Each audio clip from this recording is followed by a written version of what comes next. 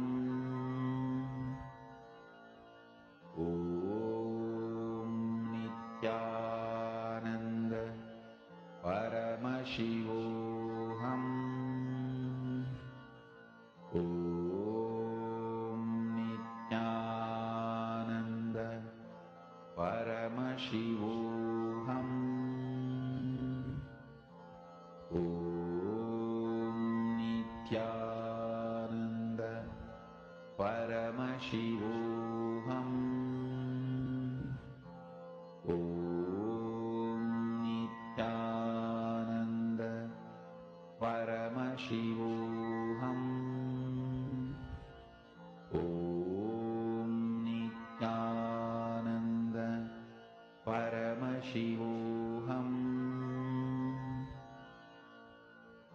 Om Nithyananda Paramashivoham. Om Nithyananda Paramashivoham. Om Nithyananda Paramashivoham. Om Nithyananda Paramashivoham. As you're doing the power manifestation, Om Nithyananda breathing Paramashivoham. comes up in your inner space. Om Nithyananda Paramashivoham. Connect to Swamiji. Just Om make it irrelevant by expanding your space. Paramashivoham.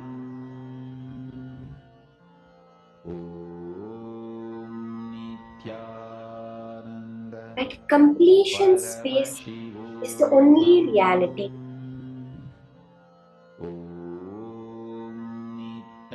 Whether we look at the universal scale, we see that what we call matter makes up only 5% to 3% of this known universe. Everything else is what is unknown to science as dark matter and dark energy. Whether we look at it at the large scale, as I was saying, whether we look at it at the large scale, we see that what we know as physical matter makes up only 3 to 5% of the universe. The rest of it is dark matter and dark energy, yet not understood by science. Or whether we delve into the deepest recesses of the atom, we see that it's also 99.999% space. Where is the matter?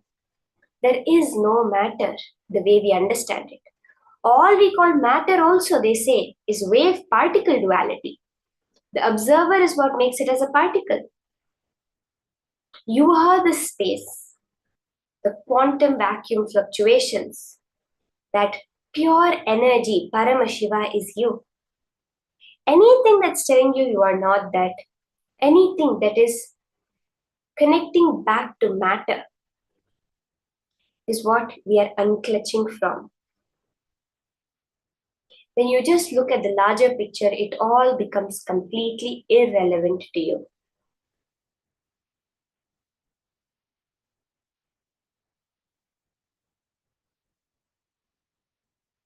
Just connect with the nature. Understand that Prakriti is also you. You are also Prakriti. But what you actually know as you is the Purusha, the Paramashiva, the only being alive in the universe.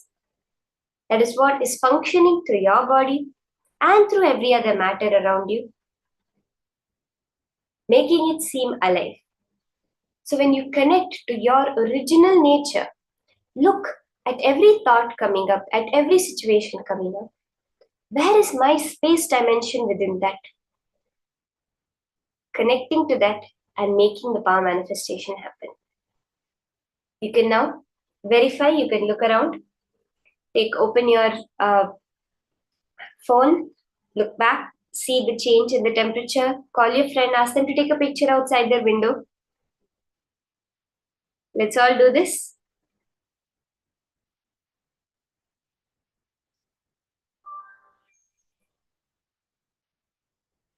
You can all see how so beautifully, so powerfully the manifestation has happened. Now we are going to be entering into the next session, Powerful Cognitions from Swamiji, which is exactly the science of Ganga. What makes Ganga so powerful? It is the will persistence, that Paramatma Shakti, as Swamiji says. We are going to be understanding what is will persistence, why will persistence, and how we can manifest anything we want like Ganga with will persistence. Let's now enter into these higher powerful cognitions from Swamiji himself.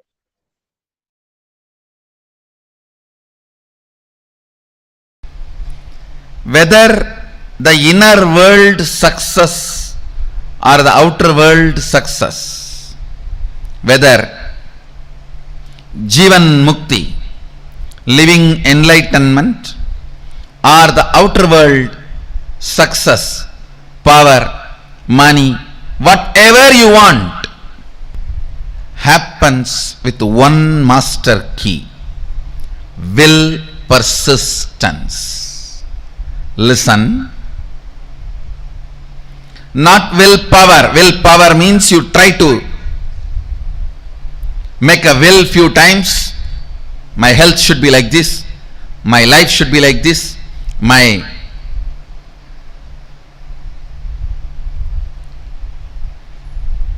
business should be like this. You make few will with the clear idea it is not going to be successful. And when that fails, you think, oh, it is not for me, this is not for me, and you collapse. That is what I call willpower. Actually, it is will arrogance. But will persistence means the number of times again and again and again your ability to create the will intensely is will persistence. Your will is made out of the material called persistence. Please understand. Water in the Ganga breaks the Himalayas not because of power but because of persistence. Not because of power but because of persistence. Whether it is the inner world,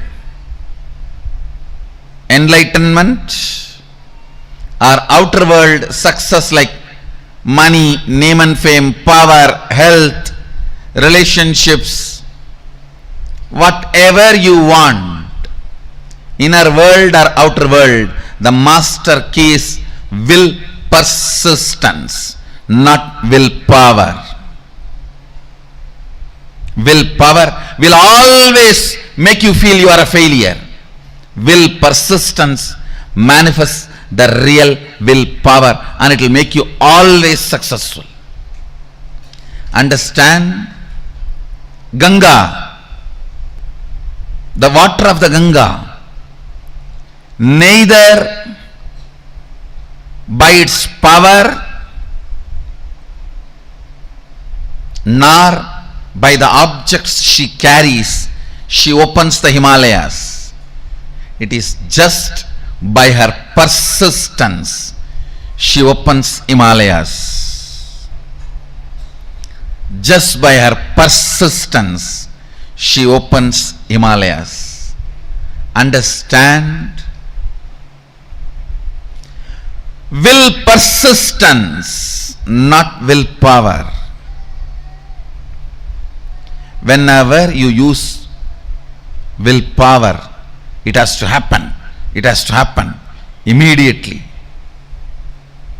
Always you have the shade. No, if it's not, what will I?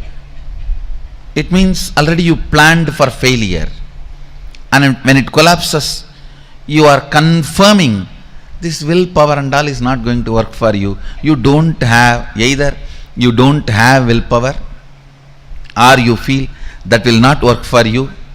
or you will feel that is only for others, or you will feel this much only is me. It may be for others.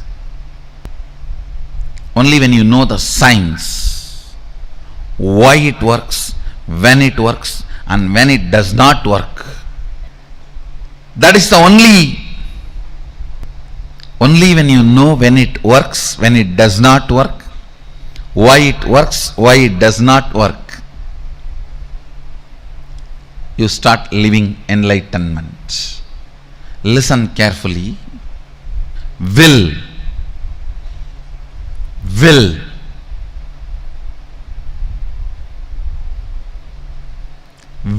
persistence means manifesting enlightenment and powers. If you decide to persist, that moment power starts manifesting. You don't even need to spend your whole life on persistence. Persistence is your decision without self-doubt. Persistence is your decision to persist. Persistence is your decision to persist and being sure about it. Willpower, when you use just will, you are not sure about you. What will happen if it goes this way or that way? With will persistence, you are sure anyhow how you are going to be. Look at every step in your life. All your patterns of withdrawing from life, all your decisions to withdraw from the life comes from your will arrogant decisions.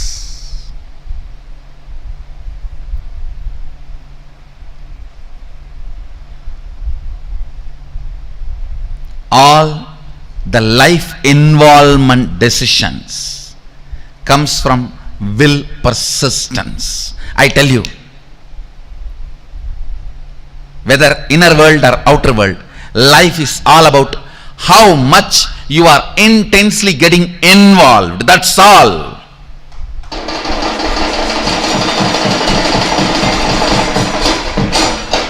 The intensity with which you get involved with the life.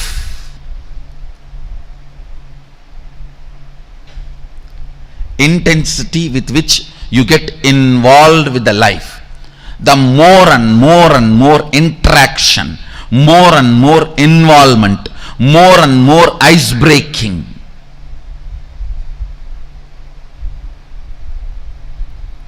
Will persistence is all about life. Life is all about will persistence.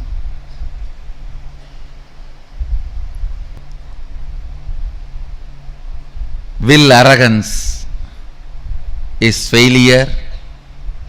Will arrogance means I'll try to create a will. If it is successful, then I'll believe this philosophy. If it fails, if it does not click, then I think this philosophy is not for me. This does not work for me, or I think this does not work for anybody. All this is what I call will arrogance. Let me check out how it looks, how it feels. The one and only way you will build will persistence is through Sangha. Sangha teaches you the science of will persistence.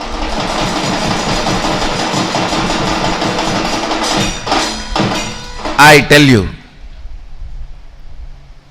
stupid are those who say, oh, what is there in building temple outside? God is everywhere. And why do you put all your time, energy, money in all this? I tell you, when you build a temple outside, all the things required for it, creating a Sangha, creating, inspiring people, enriching, causing, everything, teaches you the science of will persistence, and you become enlightened. By the time Sadashiva sits on the temple you built outside, he already is sitting on the temple which you built inside.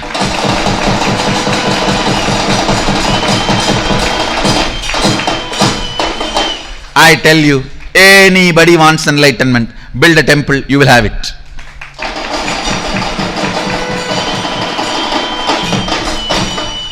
Because building temple is not a joke.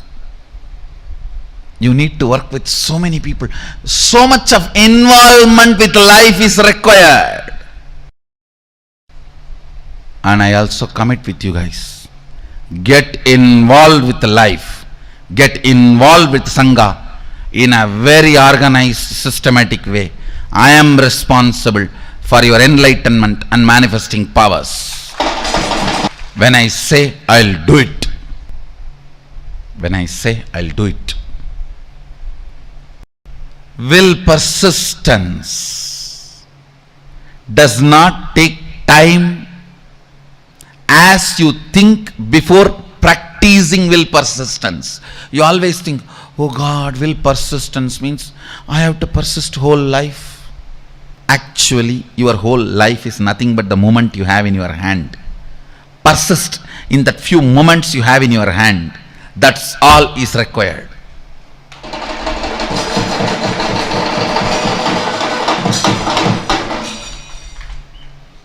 The moment you think of the whole life, it's will arrogance, not will persistence.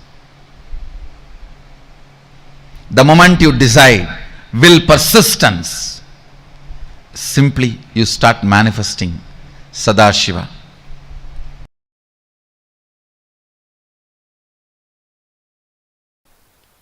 When I say the word will persistence, I do not mean you need to sit for years and years and years. No. It is a simple decision of more persisting. Listen carefully. Listen. This is the essence of the whole session. This is will persistence means decision not to give up on you. Decision not to give up on your intention to be. Listen. There are only two parts in your inner space. One, will persistence. Another one, giving up. Either you give life to the thought current of giving up or to the will persistence. Your decision to give life only to will persistence and not to give life to giving up thought current is all I call will persistence. Listen.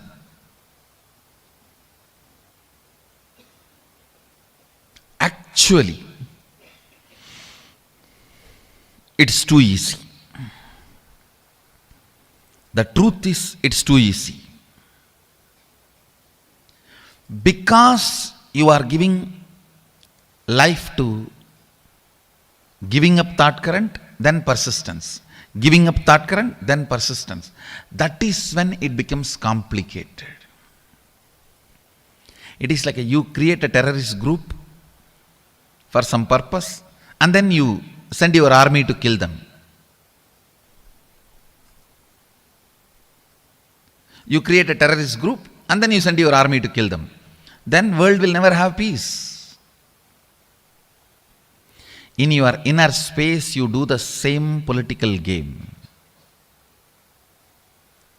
For right or wrong reasons.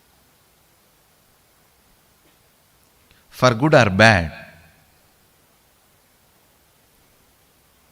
You support giving up pattern. You cherish, sometimes without even you knowing. Only when you are about to fail, collapse, you wake up, oh, not this, not this.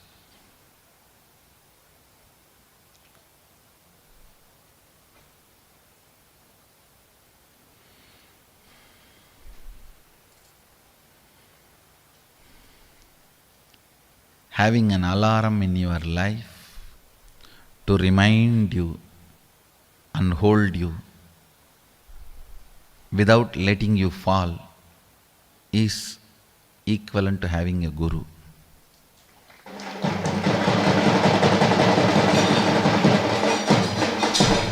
Guru is all about that only. An alarm which rings every day between 8 to 9.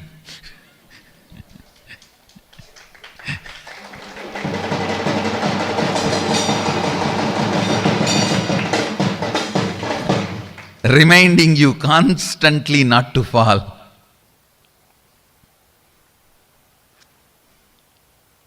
An empower, will persistence, that current. You never manifest what you desire, you manifest only what you believe. If you think what you desire you are going to manifest, no, you are fool. You don't know the secret of manifestation. What you believe, you are going to manifest. If you believe your willpower is never going to manifest, it is never going to manifest. Your belief, your cognition, your perception, that is only going to become reality. Understand, an important thorn in the flesh need to be removed.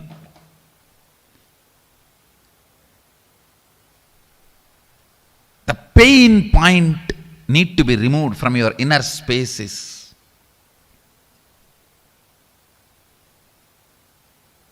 Will, arrogance, failures. All your failures, whether you prayed and did not get. You see, prayer is nothing but making a will. You prayed to God something and did not get it, or you sincerely tried and did not achieve it, or you created a space and it did not become reality. All this and all the pains accumulated around this is all about will arrogance. Listen, it is all about will arrogance.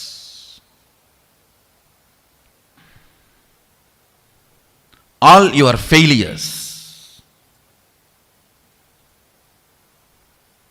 whether you failed in your own sadhana, spiritual practice, or you failed in your prayers, you failed in your efforts, you failed in situations, relationships, life, everything is will arrogance.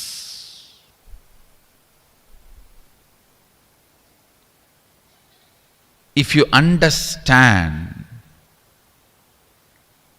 by its nature, will arrogance cannot become reality. By its nature, will arrogance cannot become reality.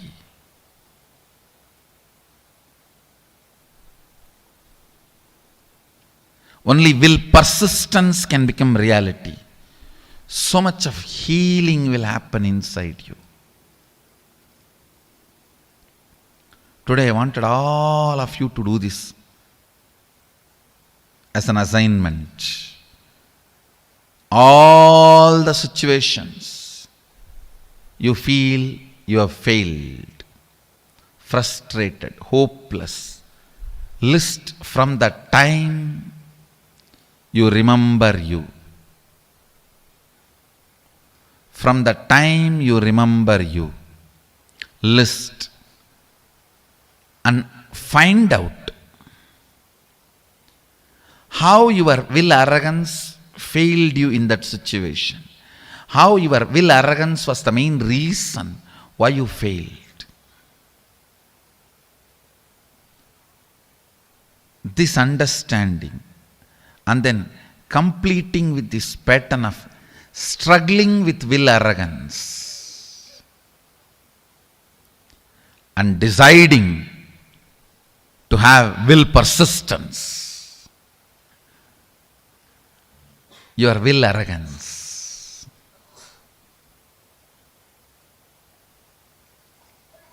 is the source of all the pains.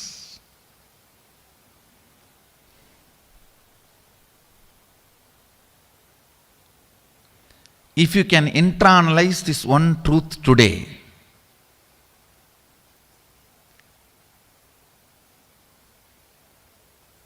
tons of past sufferings will be healed in you. I wanted all of you to do this as an assignment today. From the time you remember, you write down all the failures, frustrations, hopelessness, situations when you collapsed, when you gave up, when you felt you have not achieved what you want, you felt loss, whether it is personal, health, professional, career, life, prayers, spiritual, anywhere. Pen down all the failures and analyze each one. How the will arrogance collapses you, fails you. Will arrogance means trying half-heartedly, failing, and then blaming yourself. You can never achieve it. Trying half-heartedly, failing, and blaming yourself, you can never achieve it.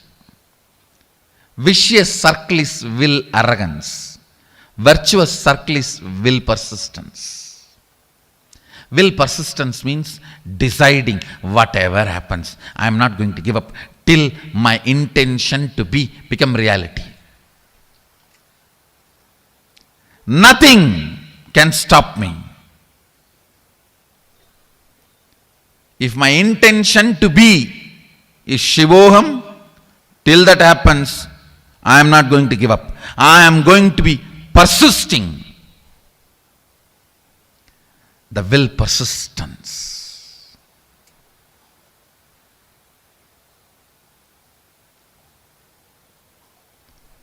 Whatever may be your intention to be, the moment you decide, will persistence,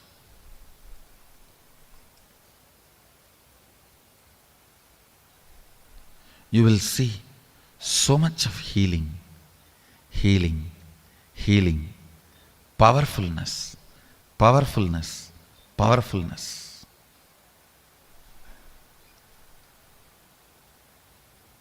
Your own voice sitting inside you and constantly teasing you, pulling you down, disrespecting you, abusing you, will just melt down. You don't have any other enemy other than your own will arrogance voice from inside.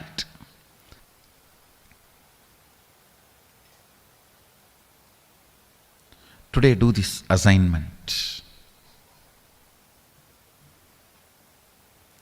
This ironing out will heal you so much. You will be ready to manifest all the experiences and powers of Sadashiva. Align here. Start this assignment today. Start this assignment today. To complete with all the pains, ideas, neurological, psychological, physiological, physical, hormonal ups and downs you generated in you, which goes on trying to make you believe falsely that you are not your intention to be. Complete all of that. After finishing the assignment, you will simply understand it is just dash dash dumped on you by your will arrogant lifestyle. Actually, I want you to do the assignment here. Sit here, and after this session, do the assignment. I'll help you complete here.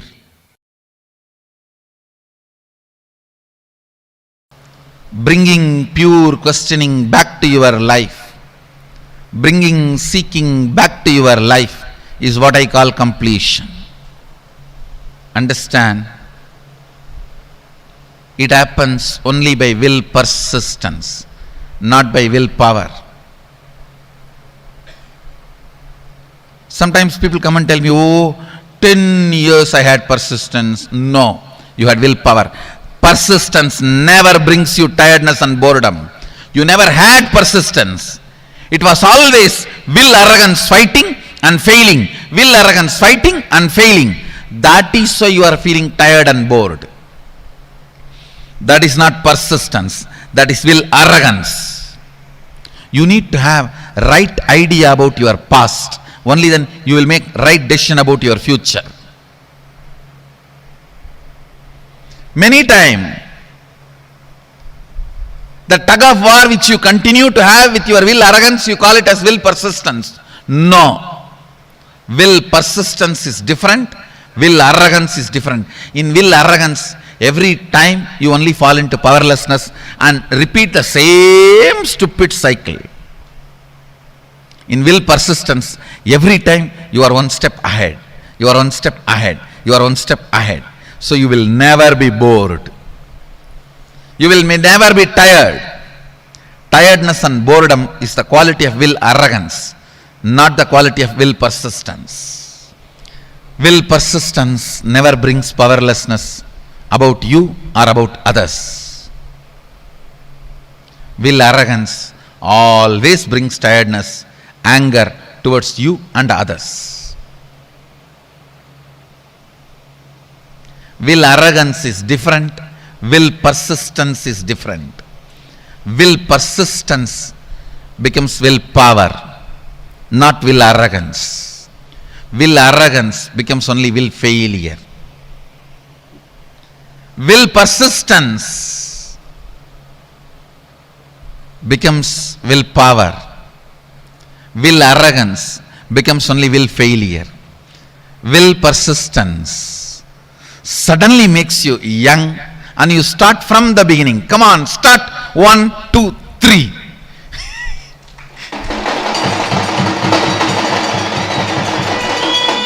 Will arrogance makes you feel tired about even the things which you never practiced, but just you imagine you tried. I tried.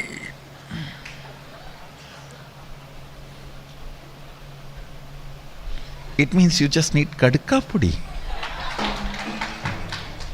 I tried. It is not coming. Will arrogance is different. Will persistence is different. Persist. Persist. Persist. Naham manye suveteti. Nona veteti vetacha. Yonastat veda tatveda nona vedeti vedacha. You may know something, you may not know something. Knowing what you know and knowing what you don't know is itself knowledge. Will persistence, will persistence, will persistence.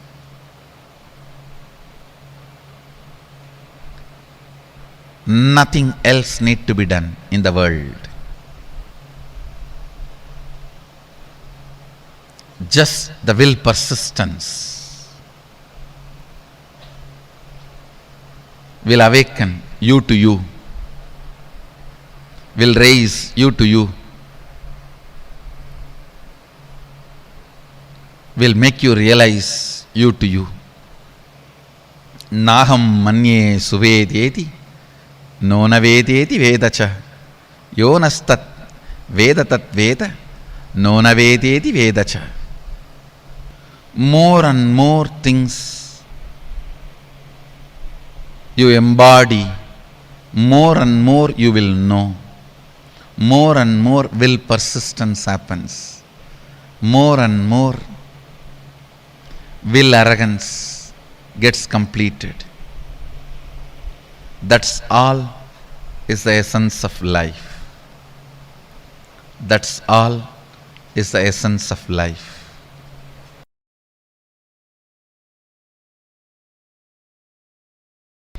At certain level,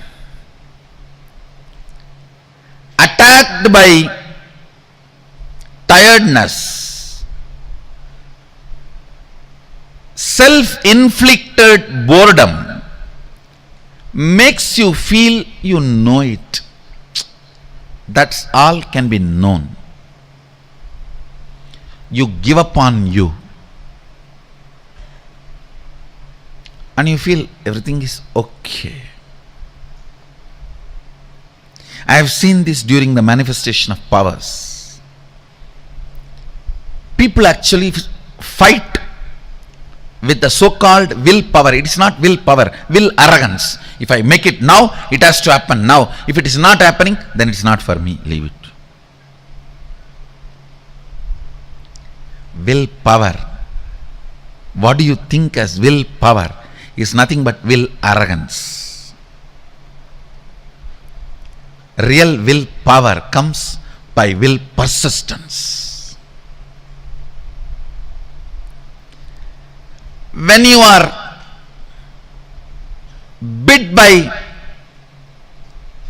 the snake called will arrogance, and that poison spreads inside you as tiredness and self-inflicted boredom.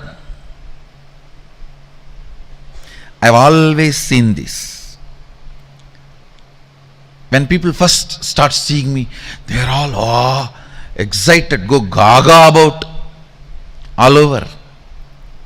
If they don't convert that excitement into responsibility and assimilate it as part of them, then slowly, that's the difference between fan and devotee.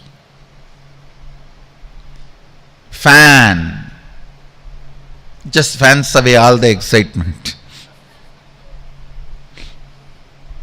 Devotee makes the excitement into responsibility. Whoever has converted their excitement and devotion into responsibility, they will never be bitten by tiredness and self-inflicted boredom. Understand? I am using two words. Tiredness can sometime can come even externally, but boredom only from internally it can come. That is why I am using the word self-inflicted boredom. When these two attacks you, you come to a decision, that's all for me, leave me. When you say, that's all for me, leave me, your life has ended. Your life has ended. Even I don't tell that. Even still I sit and work. How can the system be more and more stronger, so it can radiate more and more?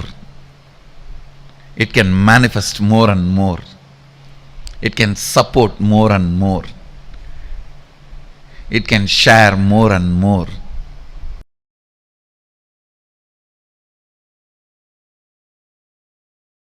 Intense will persistence raises you from your Jagrat, wakeful state, to awakened state, from awakened state to alive state. There are 5 states of consciousness, waking state, which all of you are now in. Above this state is awakened state, Turiya, alive state, Turiyatita. Below the waking state is dream state and deep sleep state. Listen, waking state.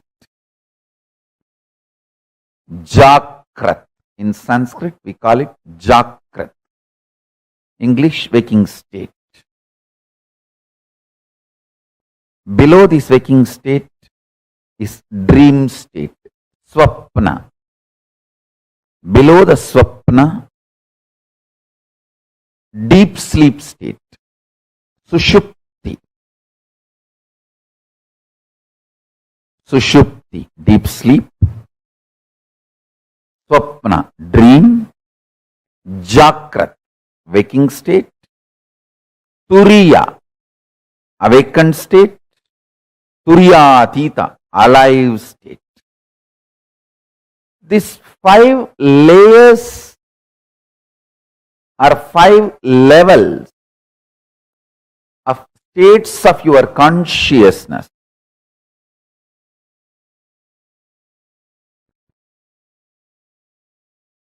Is your life.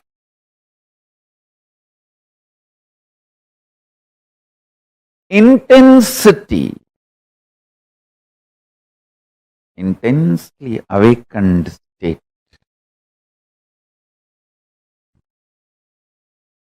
leads to alive Turiyatita in you. I tell you, neither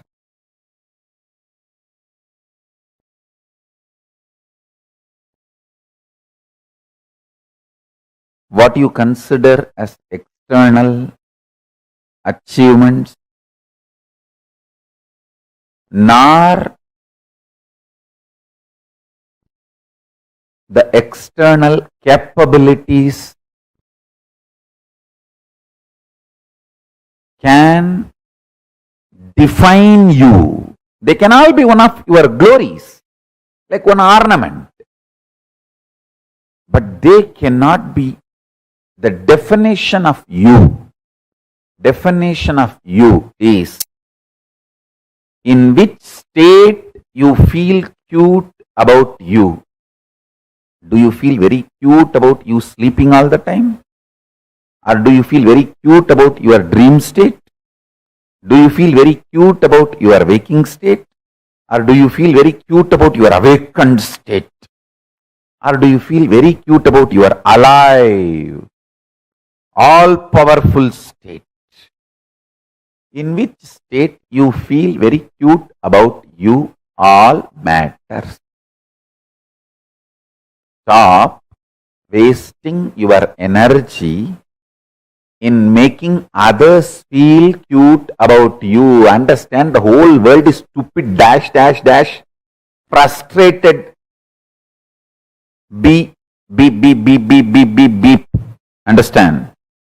Nobody feels cute even about themselves. Why will they feel cute about you? Just dump the shit of putting your energy and attention, time, treasure, talent in making others feel cute about you. Pooh.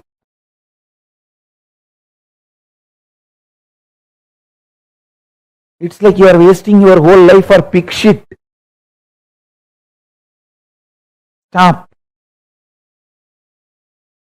Decide in which state you feel cute about you. That's all is life.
Nithyananda,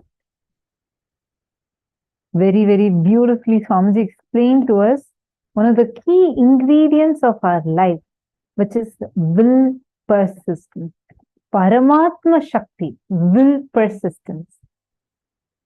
How many of you understood about how, because of tiredness, boredom, self-inflicted boredom, we literally give up on life? How many of you understood that part? And how many of you understood that by constant remembrance of our past failures, we literally give up on ourselves and feel like, I know everything that needs to be known? How many of you understood all these areas that Swamiji so precisely explained? Many times I'll actually feel like, how does Swamiji know exactly how our human mind functions? It's like, see, if you read Swamiji's autobiography, right? Like, if you study Swamiji's life, you will see that whole time Swamiji was doing Parivrajaka and being, like, it's recorded, and you can see from the time his public life began, you will see day by day the photos of it being uploaded on Nithyanandapedia. Like every day almost is clearly documented, and Swamiji will be giving satsangs, being with people. But you will see Swamiji will tell the exact problems that what you will have in office, what kind of problems you have in your home, what kind of problems and conversations you have with yourself. And even sometimes, even the slangs that Swamiji uses, suddenly it will be like, wow, it's like so like Americans would be able to relate to that immediately, or sometimes it will be like, oh, like very Indianish, very like every type of people, all of us, irrespective of our age groups, irrespective of where we are from, you'll just see that, it's so relatable. How many of you also feel the same thing? I used to wonder, like I still wonder, I don't know the answer.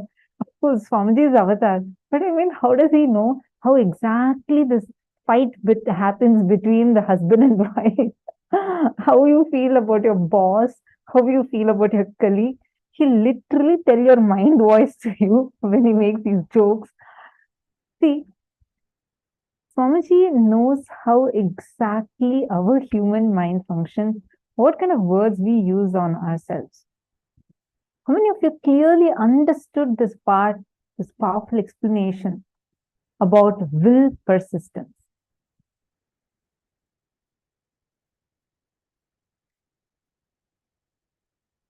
Take a few minutes and I request everyone to share how many of you understood what is will persistence.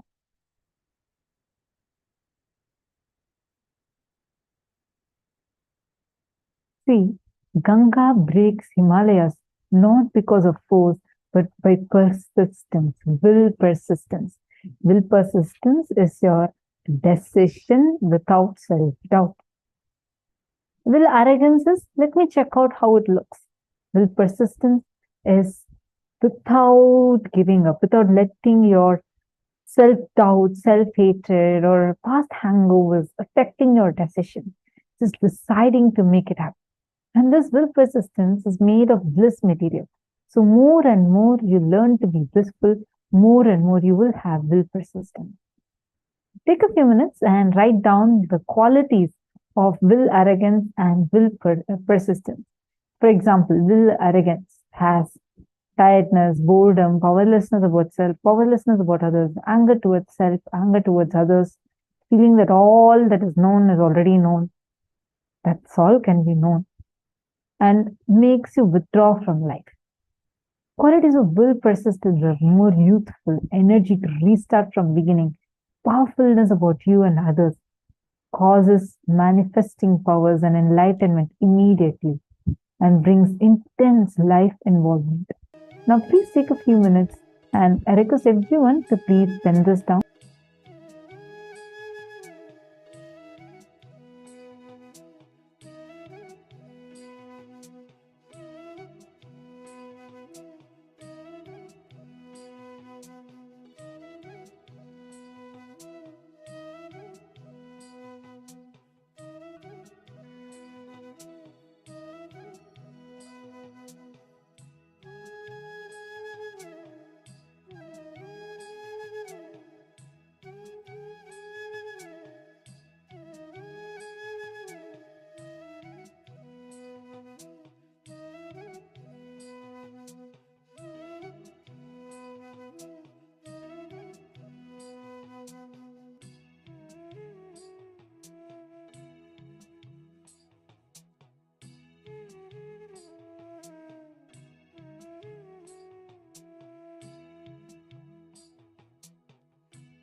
Hope all of you have written this down.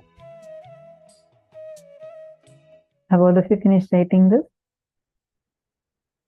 Now, how many of you are understanding? Are all of you clear with what is will persistence, what is will arrogance?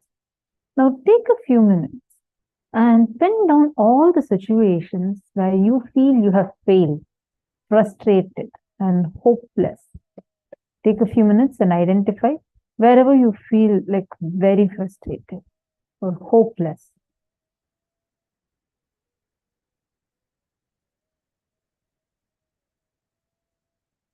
Shane Dennis, are you able to see us? I just saw your comment on YouTube. I see that you're not able to see us clearly. Shane Dennis.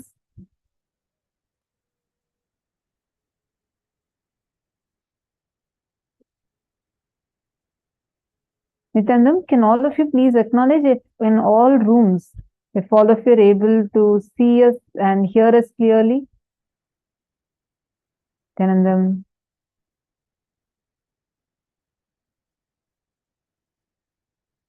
In all the rooms, Nithyananda, all the participants, are all of you able to see us and hear us clearly?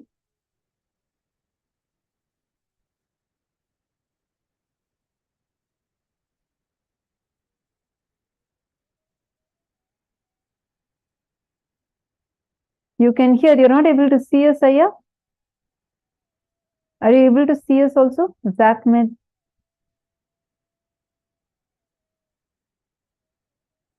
Okay, you can clearly. Okay.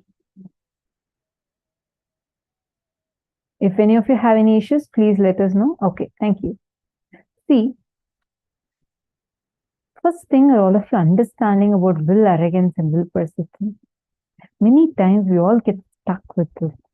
Will arrogance stops us from experiencing so many good things in our life. At one time, some project I had, I messed up in something that I was working on, and I was feeling very powerless. Oh God, I messed it up like this, and it was actually a project that Swamiji had given me, and like I didn't do it properly, so I felt so bad inside me. I felt like, God, I messed this up and I have not done this properly. I feel like I failed in this. So these kind of statements are running inside. Then these kind of statements are running inside me. Then one day, some conversations I expressed this to Swamiji. And then Swamiji was like, suddenly Swamiji became so strong, and Swamiji was like, what is failure? There is nothing called failure. Only your decision to stop is what you call as failure. Otherwise, all failures are your path to success. All failures are your path to success. There can no one be successful who have not failed. Only when you decide to give up, it is called failure. Know yourself. Powerful for me. I was like, God, yes. How? Like when I was declaring in that dimension, that's it. Like I failed in this. I can't do.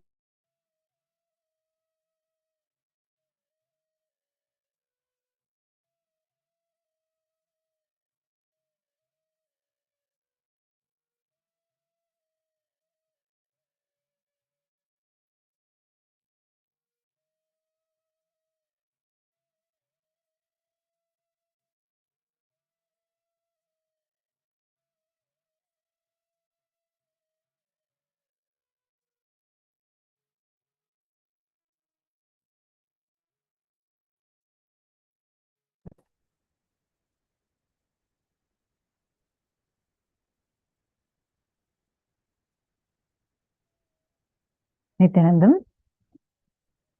So are all of you able to hear me now?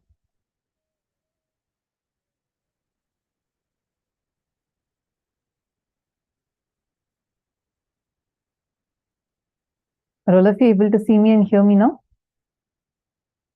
Okay. Sorry for the technical glitch. So I was saying, I was like almost, see, this is what normally we all do, right? Like at that point, I somehow felt like, no, this just does not work for me. I feel like I'm not able to be successful in this. And I felt like giving up on myself. Means what? I thought that I can't do this. I can't take up this project. I can't work on this. Swamiji explained to me, like it was such a eye-opener. That's when I understood. Is there anyone successful that you can see who have never failed in their life? No. It's only when you say, declare yourself as failure and decide to give up, you become a failure. Otherwise, failure is not a state. Failure does not exist. Every failure is only a path to success.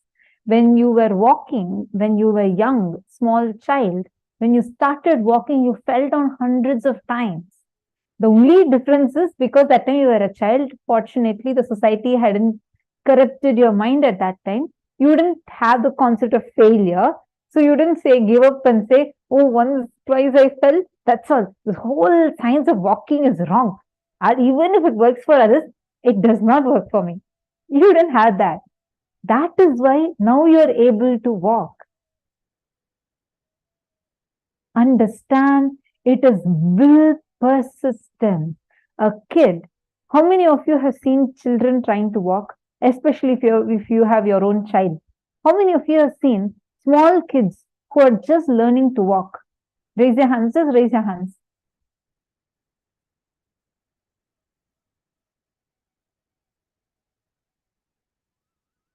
That's all, only so many of you? Now I see more hands really. Okay. So you all have seen how kids fall when they walk? Have you seen how many times they fall? They keep falling and getting up, falling and getting up, falling and getting up. Do they give up? No, because there's a clear decision that no matter what, they want to walk. So they do not give up. And Swamiji told this. It was just so amazing. Just too amazing. And Swamiji gave me this powerful cognition.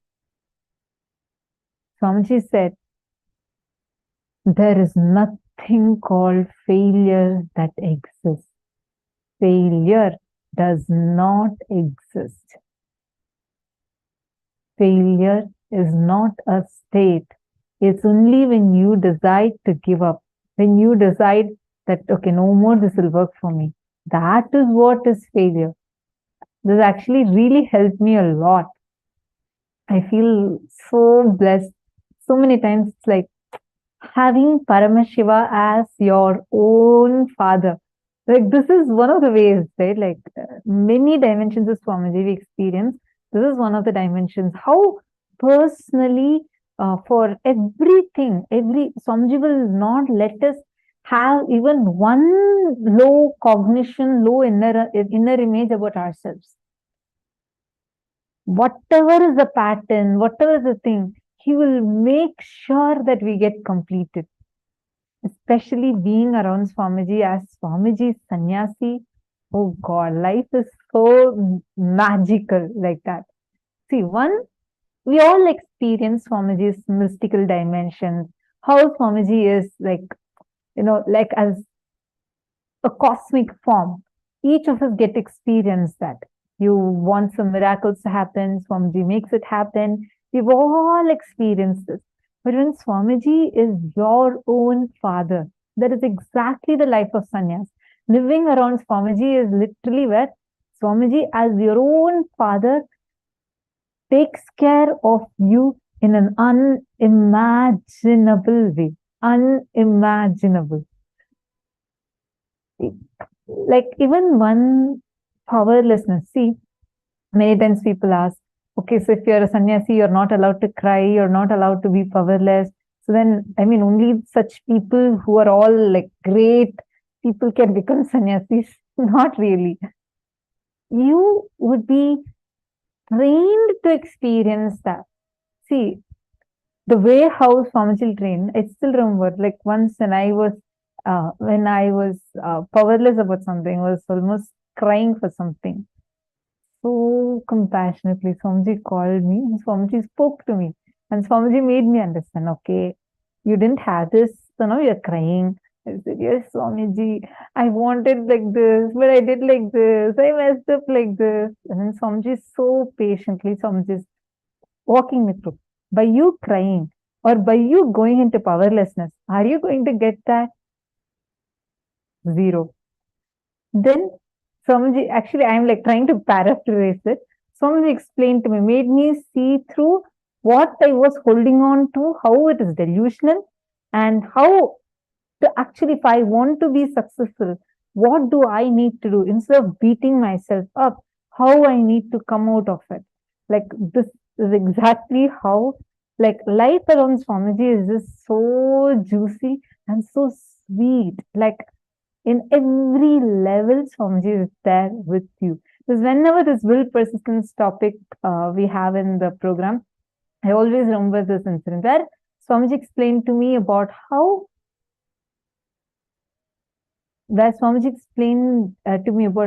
it is, how so powerfully he explained, there's nothing called failure that even exists. Now, let us all do one thing. How many of you have the problem, the issue that you're facing, that you always remember your failure or your past, how you had messed up in something didn't go well, and you feel like giving up? You feel like, so this is not going to work for me. This is not for me. How many of you have been through this phase? Or even now, many times you want to start something, but again you remember, like for example, you want to restart your relationship with your wife. You feel like you've distanced yourself a lot from her and you want to go and rebuild your relationship. But the moment you go and try talking even once and she is like still fighting back with you, you just give up. You say this is not going to work out. And you remember all the past incompletions you're having, and that just bogs you down. Who all are able to see this kind of patterns in your life? Be it in your job, be it in your family, your relationships, or even your own health, your own career, or whatever you want to do, your dreams, in everything. You see that there is a gap like this. How many of you are able to note that gap?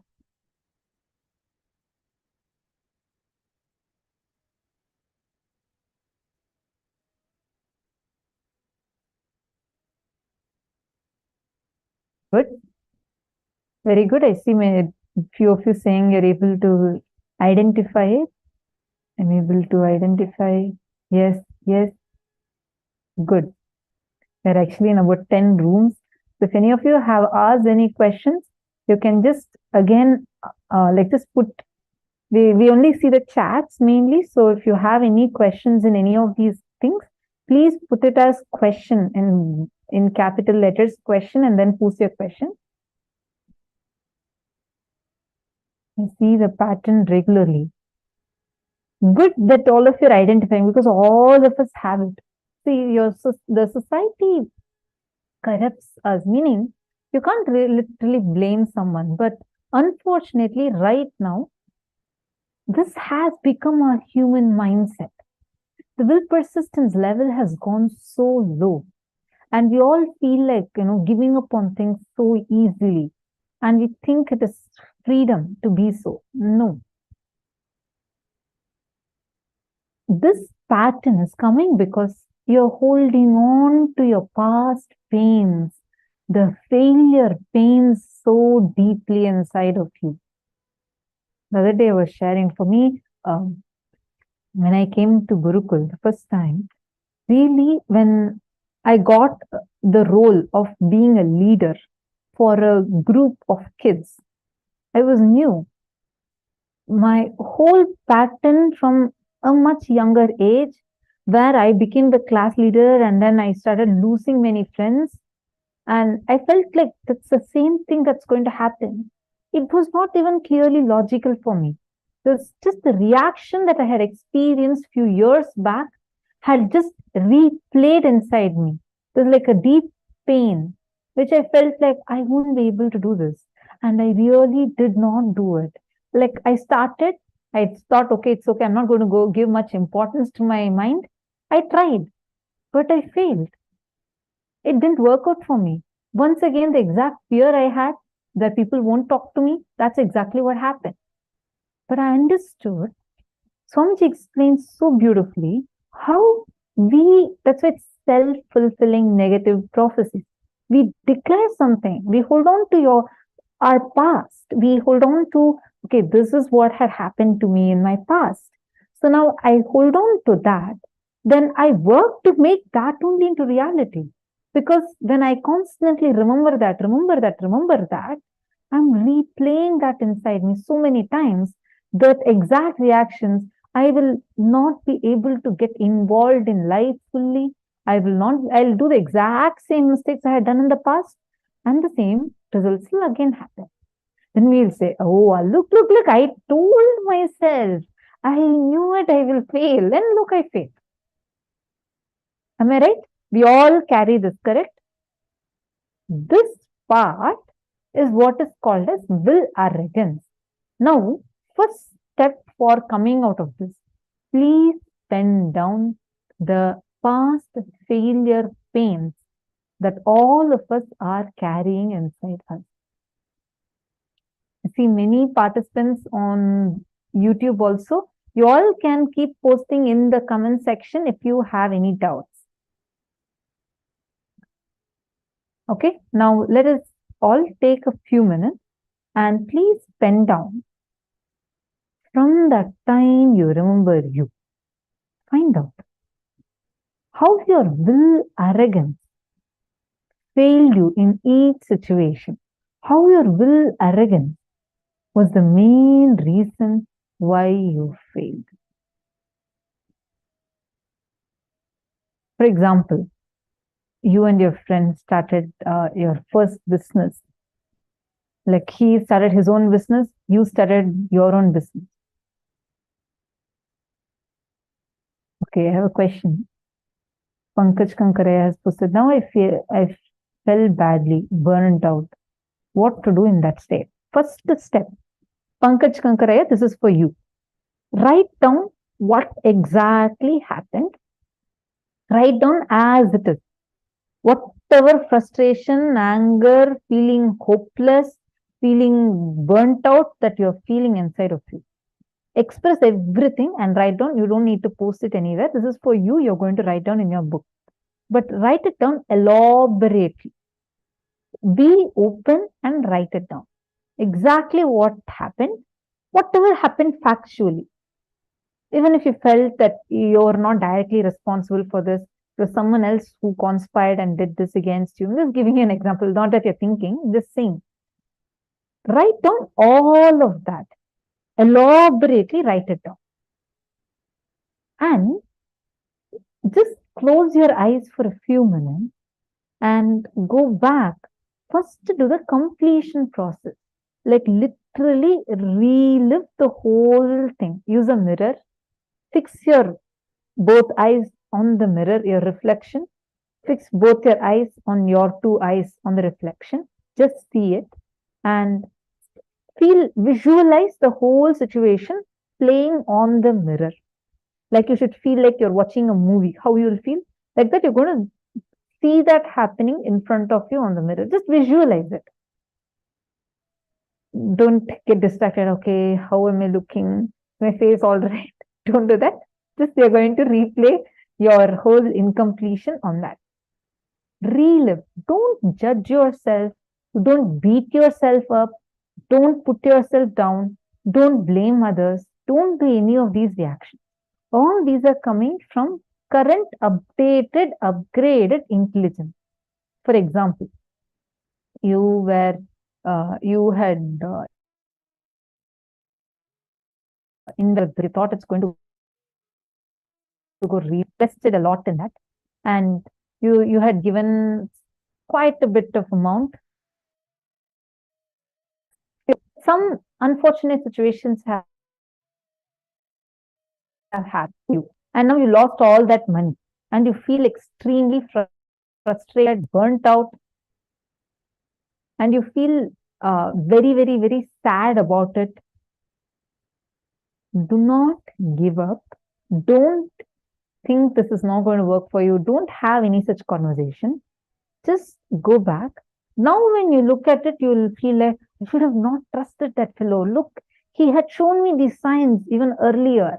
When he told me these statements, I should have not trusted. All that is coming now from your upgraded intelligence, but at that time, that was not there. Whatever was your cognition at that time, you're going to go back to that and relive and relive. If you just do this 5 times, write 5 times and relive 5 times, first thing you experience tremendous completion. Second, do this exercise along with that. You start off with this exercise and identify what was your will arrogance, meaning, do you see that there is a cognition in you which is from your will arrogance, which is what made you give up, which is what made you feel burnt out, made you feel hopeless? Write that down elaborately. Are you understanding, Aya?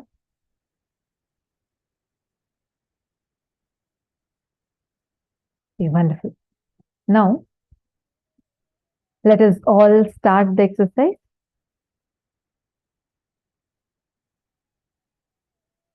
Please start writing down the exact failures that you have experienced.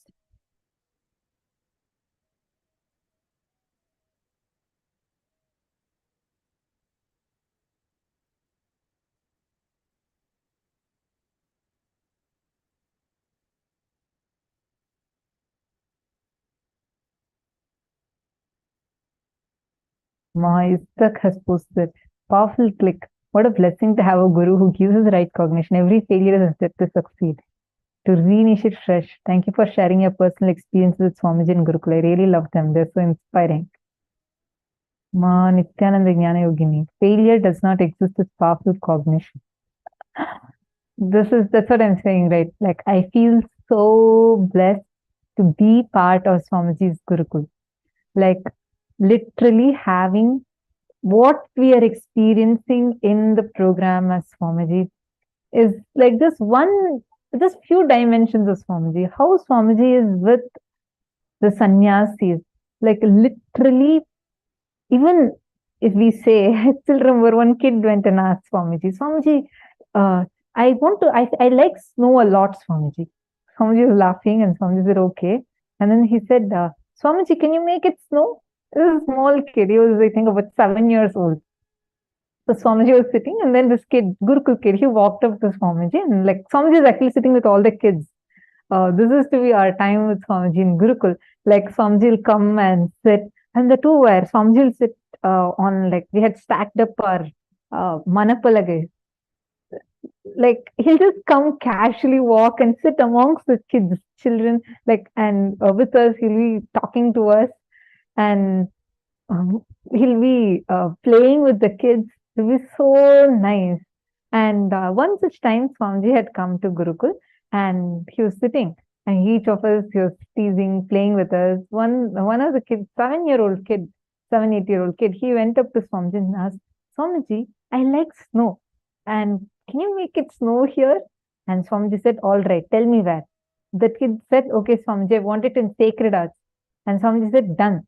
Tonight, you will have, it'll snow over there, and you'll actually experience the ice just falling. And that exactly happened.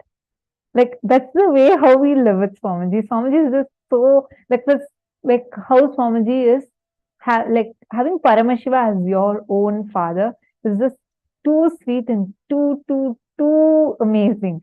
It's beyond how you can even think of. And the space that Swamiji will give, like as I was mentioning, even it's not that we don't experience powerlessness or anything.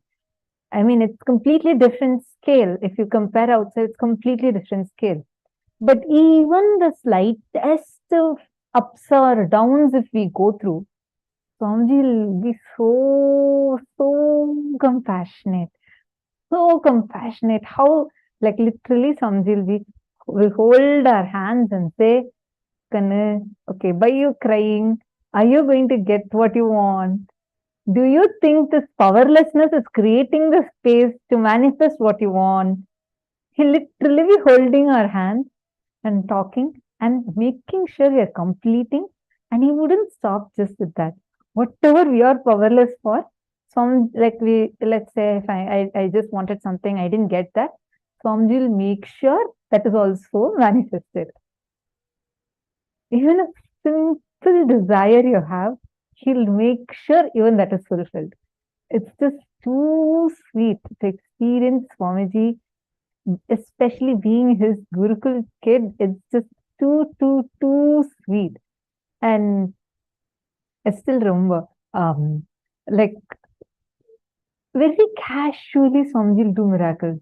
If we ask something, he'll just say, "Okay, now come on, it's done. It'll happen." Like it'll just happen, and we know it. It won't even be a factor to be surprised about or anything like that, because you know that's your lifestyle. You'll just know it. Even whether some small desire you have to big desire you have, everything, and even smallest powerlessness you go through, Swamiji will not leave you to be powerless or beat yourself down or give up on yourself. Never. Okay, so now let's all continue with the exercise.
you have finished writing this, let us now move to the next step.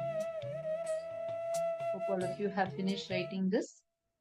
Let's now move to the step number 2. Sit and complete the pattern of struggling with will and make a conscious decision to have will persistence. Sit and complete with that incidents that you have written down now. Please start reliving and reliving now.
I hope all of you are able to hear me now, Nithyananda.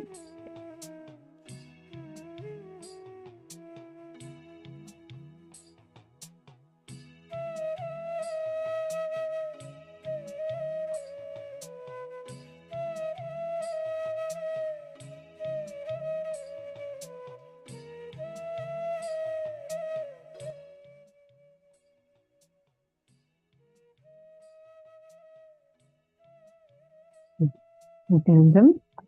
Hope all of you are able to see me and hear me now. Wonderful. Okay, now please relax.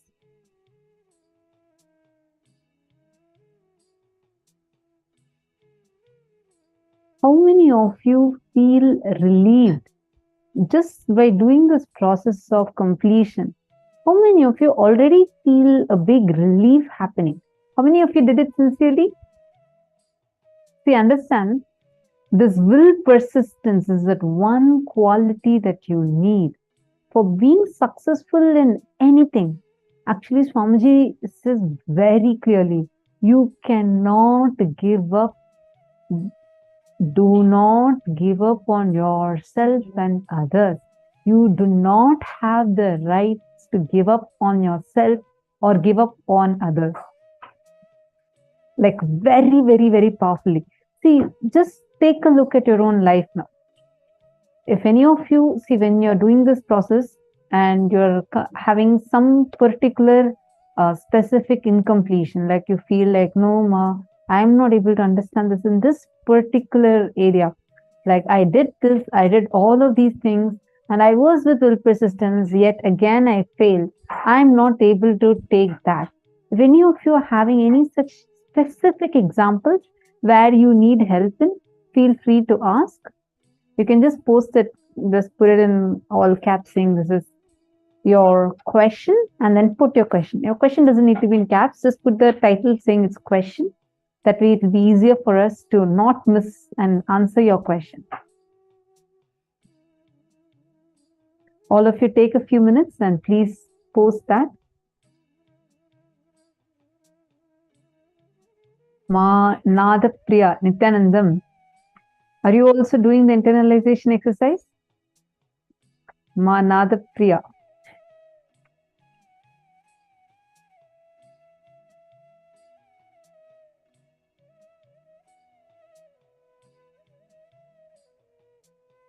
I heard that you went around in all the Kailasas and also got the crown as Sarvanya Pita Yajaman. You got the crown as Sarvanya Pita Yajaman.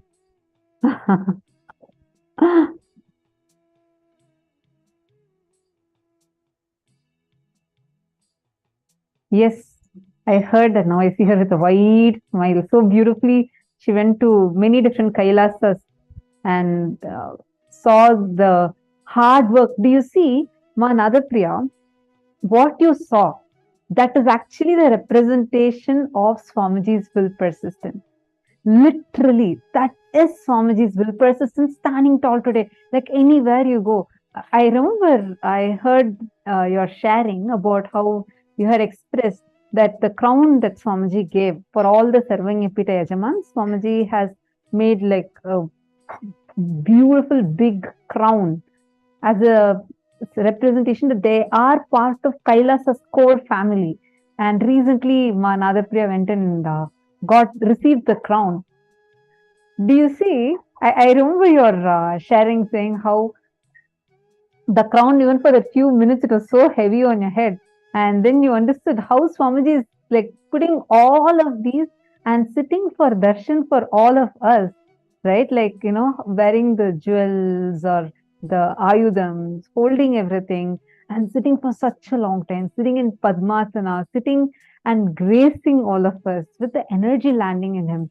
Actually, every bit of this shows Swamiji's ultimate Tyaga, the sacrifice Swamiji does. and does everything with will persistence. I just saw you sitting in the session, so I just remembered. See, like when you saw all the Kailasas, like how across the globe, where you went and saw in India, many different Kailasas, all the services that they do, understand every single thing. Even now you go ask Swamiji, actually every time when every day there is Annadan that happens in SSJP, Shamala Pita Sarvanya Pita, Madurai. Even now Swamiji sits and micromanages. Swamiji sees whether the food, how many items are there, and are all of these served properly. People, so many different people keep coming and they also want to be a part of, like volunteer and get the blessing by serving. Swamiji will ensure that they're wearing head cap, hand gloves to that level. How many years it's been? Swamiji didn't give up saying, oh, okay, every time only I'm doing, no one is understanding. Swamiji didn't give up. He just goes on and on. He doesn't say, oh, look, I've been doing so much, but these people still people attack, people are abusing, persecuting. Does not bother. Swamiji does not utter even one saying, oh, because these people are all saying, they all don't understand. Never. With will persistence, he just goes on. Understand? It is that will persistence which is the secret. All of us need to catch that. Now, for every one of you, make life.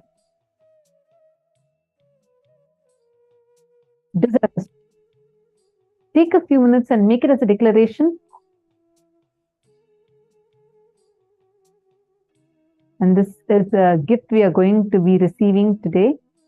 We'll actually be showing all of you the gifts link. Towards the end of the day, we are going to be showing you the gifts that Swamiji is gifting to all of us through today's day and the sessions.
Please relax. Yes. If you all have had enough time to go and grab your gifts, now we're going to be entering into the next session, the next part of the session. And in this part, we're going to be understanding and manifesting the power of being able to handle the Vatavarana. Okay, but before we start with this, I'd like to request all the participants here to first make a declaration with will persistence, with Paramatma Śakti. How many of you are declaring and how many of you are committing to manifest powers with that same will persistence? Dvitiya Vinyasa Krama is, yes, 308 yoga asanas. Yes, ma. How can we get our gifts? Ma Virupaksha, we will be, the gifts will be sent as an email, firstly. Secondly, we will be sharing the link to you all also tonight. So you will be getting the link towards end of the program, ma. Towards end of today's program. So you'll be getting the link. Ma Jennifer Poirier is ready. Ma Irene Lemos is ready. Ma Bhovati, how about you? Ma Bhovati, Ma Jocelyn, Ma Isabel, Ma Hongli Wong. Okay. Before we enter into the power, can I request each of you to pair up with a partner? Ma Parameshwari, you can connect to Ma Priyatma Swarupini, and Ma Hilde, you can connect to one of the participants. Nitya Vedanta Shaktini, you can connect to one of the participants. Ma Indra Dio Narayan, you can connect to one of the participants. I see your message. Let me check if you could please post which email ID exactly, because we typically send to the email ID that logs in to the program. So if you could please send your email ID, we will find out the issue. Can I request each of you to post, connect to a partner, and please post the names of your partner that you're connecting with.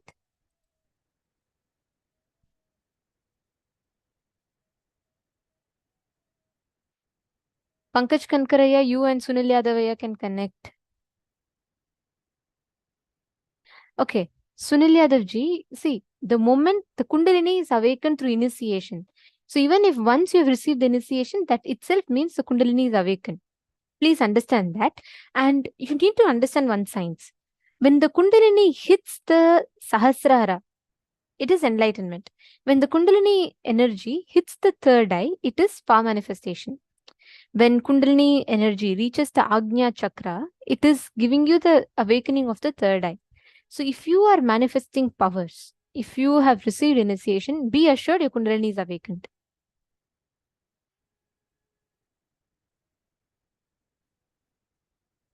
Okay, can I request each of you to connect? This is a very, very powerful process. So I just want to make sure none of you are missing it. Please connect Keegzing Wong Aya, Shane Dennis Aya, David Lehman, Everardo Alfaro, Arjun Ravishankar. Okay, now listen very carefully. I'm going to tell you all the exact process of the exact process of manifesting. Now, each of you are going, like for example, Shane Dennis Aya is in one place and Arjun Ravishankar Aya is in totally different place. Now, Shane Dennis Aya, you're going to go and check the current weather forecast of your city and see if rain is predicted in your place. Okay. Second, Arjun Ravishankar Aya, you're going to do the same thing. Okay. If rain is predicted, then choose any other random city. But if rain is not predicted, then listen very carefully. You are going to be connecting to the Vatavarana. You're going to be connecting to Mother Ganga and you're going to declare for rain to manifest. First thing, one cycle of this manifestation takes 42 minutes. Typically, we do 21 minutes of manifestation. But Swamiji tells this cycle, one cycle of this manifestation is 42 minutes. So you need to give at least 42 minutes time for it to, I mean, I'm not saying only after 42 minutes it will happen. It may happen anywhere between the first minute to the 42nd minute.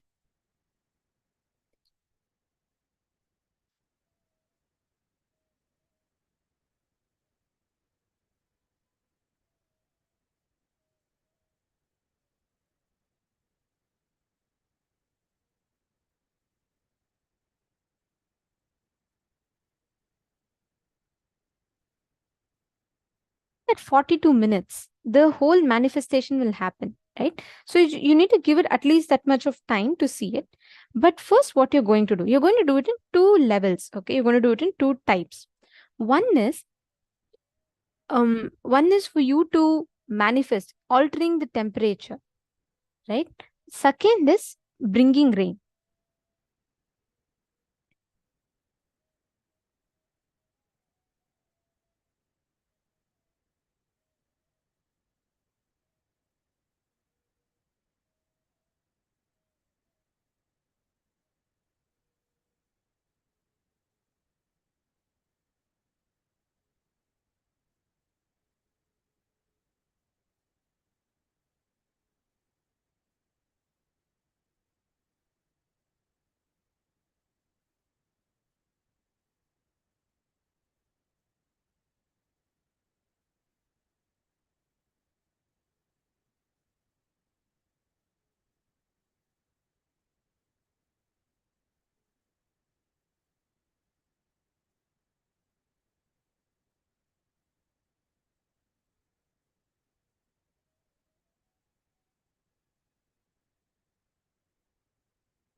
Nithyananda, if you're all able to see us and hear us now. Yes. Okay. Sorry for that. Just there was a small technical glitch. All right. So, like, I just wanted to explain to you all the science of this power. Today, we're all going to be manifesting the power of changing the Vatavarana and bringing rain. So, basically, any place that you decide, any place that you choose to tap into, you will be able to manifest water in that place. Like, let's say, any ground, okay? You go and tap that place and you just declare for Ma Ganga, Devi Ganga to appear from that place. You will see water will actually appear from that place. Okay, so now I just wanted to explain the science to all of you. Now, each of you have chosen a partner, correct? If you're all connected to a partner, please can you put, yes, I have a partner?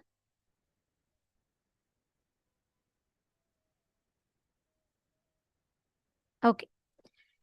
Now, you're going to be doing 2 things. Okay. Now, Ma Priyatma Swarupin, if you are manifesting with Ma Parameshwari, then you will be manifesting rain in her place. She will be manifesting rain in your city. First, the key thing is, both of you are going to alter the weather in your place. at least by 2-3 degrees, you will see the difference. So if you are in Los Angeles and you're partnering up with a person in Toronto, you're going to be first checking the weather forecast in Toronto. You're going to be seeing if there's a rain predicted. If it is not predicted, you're going to manifest there. If it's already predicted, then no need. Choose another city. And you're first going to take the screenshot of the current weather. And I request you all to head to Paramashivoham, Paramashivoham Facebook group. And if you all could please post it there. Then after you take the current temperature, start with manifesting the power. You're going to consciously will connect to Devi Ganga and give a command for the rain to manifest in that place. When you connect from the space of oneness and declare, you will immediately see how the heavens will pour. Literally, you will just see how immediately Ganga will rush. This is a very specific power that Swamiji has given. Swamiji told, whenever you connect to Ganga out of devotion and you call, any place you call, you'll get water in that place. I'll tell you all a very beautiful incident. The construction department in Adina, we were preparing for the Sadashivoham 2016 program. And there was no water. They were trying to dig borewell in a place to get water. No water was coming. And the person who had come, the surveyor had surveyed, and he said, even 20 meters deep or something, there's no water. So you can't get water in this place. He said 4 kilometers surrounding this area, there's no water. He gave a particular distance. So this construction department person, he came to Swamiji and he said, Swamiji, we're not able to get the water, Swamiji. It's not coming. And he said this to Swamiji and he said, we are trying and we're not able to dig the borewell. Swamiji was just walking. And Swamiji had this walking stick. When Swamiji walks, he typically carries a stick with him, walking stick. Swamiji took the walking stick and Swamiji just tapped on that ground just 2 times. And Swamiji said, put the borewell here, water will come now. That is just right next to the old borewell that was dug. And this person, the contractor who had come, he was very skeptical. He was like, I just checked and told there's no water. It's impossible that it will come. But then our Adinavasis, we all know it, right? When Swamiji says, he's already made it happen. The moment these Adinavasis insisted, okay, that person also, he dug into it. Just less than few centimeters, we started getting the water. Just some meters deep, we started getting the water. And he was so surprised and shocked. See, this is just one. There are tons of instances where Ganga just appears, whichever place Swamiji declares. And there's never been a water shortage. There'll never be a water shortage because we know whenever Swamiji declares, it will just happen from there. So it's a very, very beautiful thing actually. So each of you just need to connect to that part. You need to declare and manifest. Okay? Just connect to Swamiji.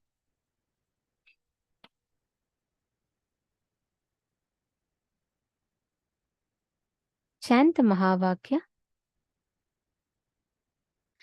And all of you, please take the current temperature measurement as it is. I will be posting the link. The support desk team will be posting the link to all of you in the chat of the Facebook group.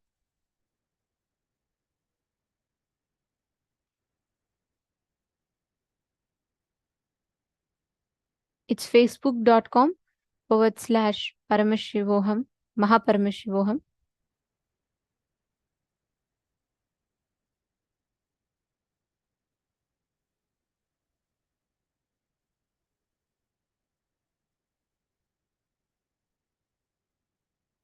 All of you head to Facebook. First, post the current measurement as it is. Whatever is the current temperature measurement, please post that.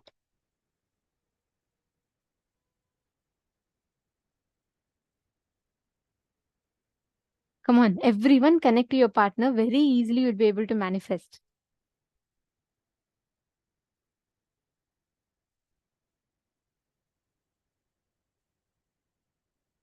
So it's facebook.com/groups/Paramashivoham. You will find this link in your chats. In the Zoom chats, the support desk team will be posting.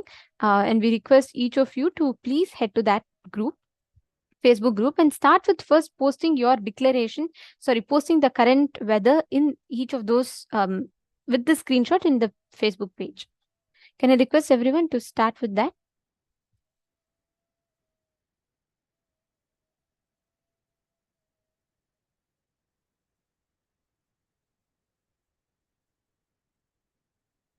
Now, after you post, listen very carefully. One cycle is 42 minutes. For you to manifest one round is 42 minutes. So what you need to do is you need to connect to Swamiji and give 42 minutes time. Okay, that is fine. It may take, even if it's just 42 minutes, it's taking, no problem. But manifest. First, increase the weather. First, increase the weather and temperature.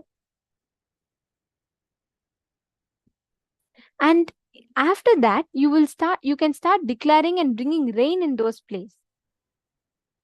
Okay, just connect to Swamiji now. Sit, each of you sit with the declaration.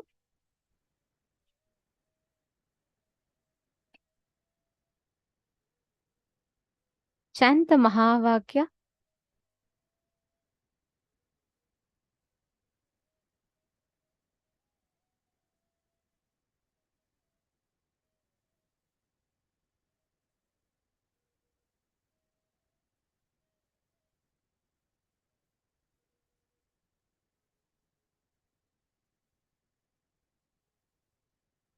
And connect to Swamiji intensely.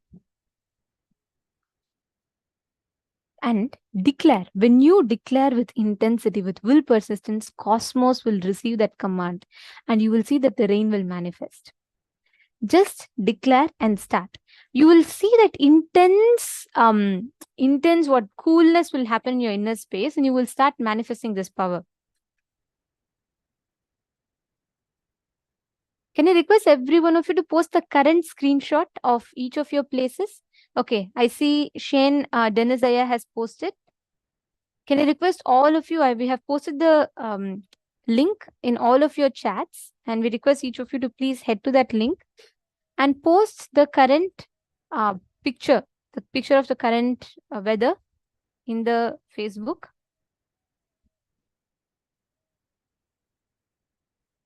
Chant the Mahavakya. You will see instantly the whole manifestation will beautifully start happening. Come on, every one of you connect. Give at least 42 minutes time, but you do the process. You give the conscious command to it. After that, you give it 42 minutes to manifest, that is fine. But first, you give the conscious command for it to start manifesting.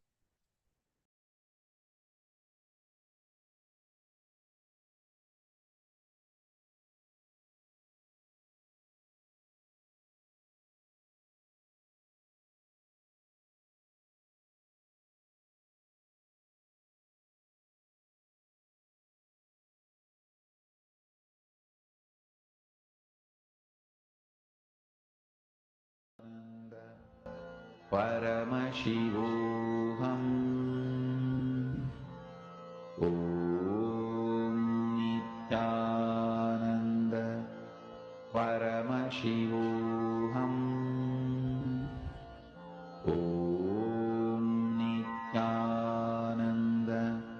Paramashivoham. Om Nithyananda. Paramashivoham. Om Nithyananda. Paramashivoham. Om Nithyananda. Paramashivoham. Om Nithyananda. Paramashivoham. Om Nithyananda. Paramashivoham. Om Nithyananda. Paramashivoham.